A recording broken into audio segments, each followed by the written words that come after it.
अस्सलाम वालेकुम स्टूडेंट्स, आज हम लोग एमसीक्यूज डिस्कस करने लगे हैं अलजबरा टॉपिक के। फर्स्ट एमसीक्यूज लिखा हुआ है which of the following are the like terms. अब सबसे पहले लाइक टर्म्स क्या होती हैं। लाइक टर्म्स वो वाली टर्म्स होती हैं जिसमें हमारे पास सिर्फ वेरिएबल्स और पावर दोनों होने चाहिए सेम, ठीक है। और इसमें जो कोफिशिएंट है ना, इसका सेम होना ज़रूरी नहीं है। कोफिशिएंट किसको कह रहे हैं, कोई भी नंबर हो, नंबर डिफरेंट हो सकता है लेकिन उसके साथ जो पावर लिखी हुई है और जो वेरिएबल है उनका सेम होना लाजमी है। तो इसमें से जो इसका करेक्ट ऑप्शन होगा, both A and C is the like terms, मतलब कि डी इज़ करेक्ट। अब डी में देखो ऑप्शन नंबर ए, उधर लिखा हुआ है 2x एंड 3x, तो इसके जो हमारे पास वेरिएबल्स हैं वो सेम है, ठीक है, लेकिन जो कोफिशिएंट है वो टोटली डिफरेंट है। और उसके बाद अगर हम देखें इसका थर्ड एमसीक्यूज, वहाँ पे लिखा हुआ है 2x की पावर 2 एंड 3x की पावर 2, ठीक है। तो इसमें जो डेफिनेशन है वो भी क्लियर हो रही है कि इसमें जो कोफिशिएंट है उसका सेम होना ज़रूरी नहीं है, लेकिन सेम होना किसका ज़रूरी है, वेरिएबल का और पावर का, ठीक है। तो इस वजह से जो ऑप्शन है डी इज़ करेक्ट। अच्छा, अब उसके बाद ये जो सेकेंड एमसीक्यूज लिखा हुआ है which of the following is the like terms 2x की पावर 2। अब जो लिखा हुआ है ना 4x की पावर 2, इसका आपने देखना है कि इसमें से जो है कौन सा हमारे पास लाइक टर्म आ रही है।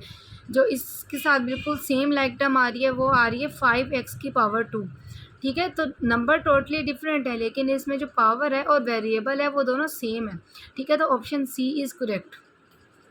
अब जैसे डेफिनेशन आपने लाइक टर्म्स की समझी है, इसी तरह अनलाइक टर्म्स क्या होती हैं। अनलाइक टर्म्स वो वाली टर्म्स होती हैं जिसमें ना तो वेरिएबल का सेम होना ज़रूरी है और ना ही उसमें पावर का सेम होना ज़रूरी है, ठीक है। अब इसमें आप लोग देखो कि इसमें जो लिखा हुआ है कि जो अनलाइक टर्म्स हैं वो कौन सी टर्म्स हैं, इसमें 2x and 3x, A option, ठीक है। अगर हम बाकी ऑप्शंस को देखें बी सी और डी, वो क्यों हमारे पास नहीं आ रहे, क्योंकि इसमें देखो 2x और 3x ये हमारे पास होगी लाइक टर्म्स। नेक्स्ट में पावर सेम है और एमसीक्यूज जो इसका डी ऑप्शन है उसमें हमारे पास वेरिएबल सेम है, ठीक है। तो इसमें जो डिफरेंट टर्म्स कौन सी आ रही हैं 2x एंड 3x, ये टोटली डिफरेंट है, तो आप इसको कहोगे this is the unlike terms.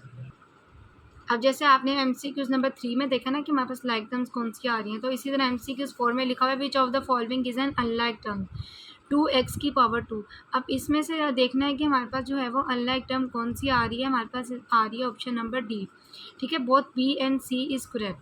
2xy and 3x ये दोनों हमारे पास क्या हो जाएंगी, अनलाइक टर्म्स। अगर हम इसी एमसीक्यूज के अंदर चेंज करें स्टेटमेंट को, लाइक टर्म्स, लाइक टर्म हमारे पास कौन सी होगी, 2x की पावर 2 के साथ जो सेम आएगी वो आएगा 3x की पावर 2। अच्छा, एमसीक्यूज 5 है simplify the expression 2x plus 3x। इसको आपने सिंप्लीफाई करना है, 2 के साथ आपने 3 को ऐड किया तो हमारे पास इसमें क्या आ रहा है 5x, option A.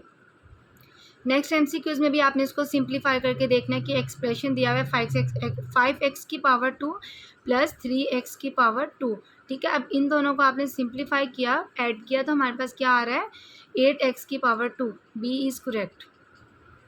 Next MCQs 7 लिखा हुआ है which of the following is the monomial. अब मोनोमियल हम किसे कहते हैं, मोनोमियल उस टर्म को कहते हैं जिसमें एक हमारे पास अलजेब्रिक एक्सप्रेशन लिखा हो, ठीक है। उस इसी तरह इसकी फर्दर टाइप्स भी हैं, मोनोमियल, बायनोमियल, ट्राइनोमियल, पॉलिनोमियल, ये अलजेब्रा की टाइप्स हैं, ठीक है। तो मोनोमियल में क्या होगा, आप कोई भी एक टर्म को देख रहे हो।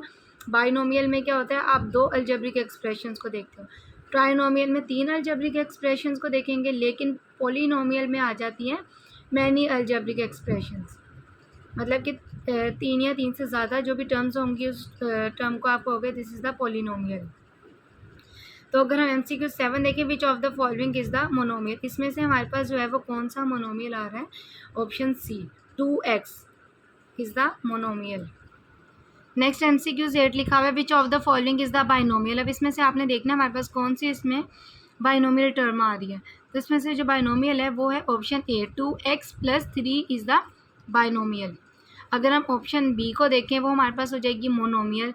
ऑप्शन सी को देखें उसको हम कह सकते हैं दिस इज़ द पॉलिनोमियल, और ऑप्शन डी आ जाएगी ट्राइनोमियल, ठीक है। इस एमसीक्यूज़ के अंदर जो है आपकी साइड टर्म्स जो हैं वो कवर हो रही हैं कि किस किस टर्म को आप क्या कहते हो और कैसे आप उसको आइडेंटिफाई करोगे कि मोनोमियल कौन सा है, बाइनोमियल कौन सा है, ट्राइनोमियल कौन सा है और पॉलिनोमियल कौन सा है। अगेन आप इसमें से आइडेंटिफाई करो कि विच of the following is the trinomial. अब इसमें से हमारे पास जो है वो ट्राइनोमियल कौन सी आ रही है, इसमें से जो हमारे पास ट्राइनोमियल आ रही है वो आ रही है D. 2x⁻² plus 3x+1 is the trinomial. Next MCQs दिखा हुआ है which of the following is the polynomial. अब इसमें से देखना है कि जो हमारे पास 3 या 3 से ज़्यादा टर्म्स लिखी हुई हैं वो आपने देखना है इसमें से कौन सा है। तो इसमें से option A 2x⁻² plus 3xy minus 2x and plus 4, इसमें 4 टर्म्स आ रही हैं तो इसको आप कहोगे ये हमारे पास है पॉलिनोमियल। अब जैसे आपको मैंने टाइप्स बताई ना अलजेब्रिक एक्सप्रेशंस की कौन कौन सी हैं, अब इस एमसीक्यूज में कह रहे हैं कि कौन सी अलजेब्रिक एक्सप्रेशन की टाइप नहीं है। पॉलिनोमियल भी टाइप होती है, ट्राइनोमियल भी, मोनोमियल भी, लेकिन जो इरेशनल है ये हमारे पास अलजेब्रिक एक्सप्रेशन की टाइप नहीं है। Option C is correct. अच्छा, अब इसका लास्ट एमसीक्यूज दिखा हुआ है how many types of algebraic expressions. अब आप जो मैंने टाइप्स पढ़ाई हैं उसको आप काउंट करके देख लो कितनी हमने टाइप्स डिस्कस की है, 4। ठीक है, तो option B is correct. 4 types होती हैं हमारे पास अलजेब्रिक एक्सप्रेशंस की। अगेन मैं नाम बता देती हूँ, मोनोमियल, बाइनोमियल, ट्राइनोमियल, पॉलिनोमियल। ठीक है, तो इरेशनल इसकी टाइप नहीं होती। मोनोमियल में आप एक टर्म देखते हो, बाइनोमियल में आप 2 टर्म्स देख रहे होते हो, ट्राइनोमियल में आप 3 टर्म्स देखते हो, पॉलिनोमियल में आप क्या देखते हो, 3 या 3 से ज़्यादा। पॉलिनोमियल में भी आप फर्दर वो एक्सप्लेन करके देखते हो कि अलजबरा के हम जितने भी क्वेश्चन सॉल्व करते हैं ना, एडिशन, मल्टीप्लिकेशन, डिवीजन और सब्ट्रैक्शन, ये सारे क्वेश्चंस जो होते हैं इसमें कुछ टर्म्स जो होती है ना वो ज़्यादातर पॉलिनोमियल की लिखी होती हैं, तो उसके थ्रू जो है आप सारे अलजेब्रिक एक्सप्रेशंस को सॉल्व करते हो।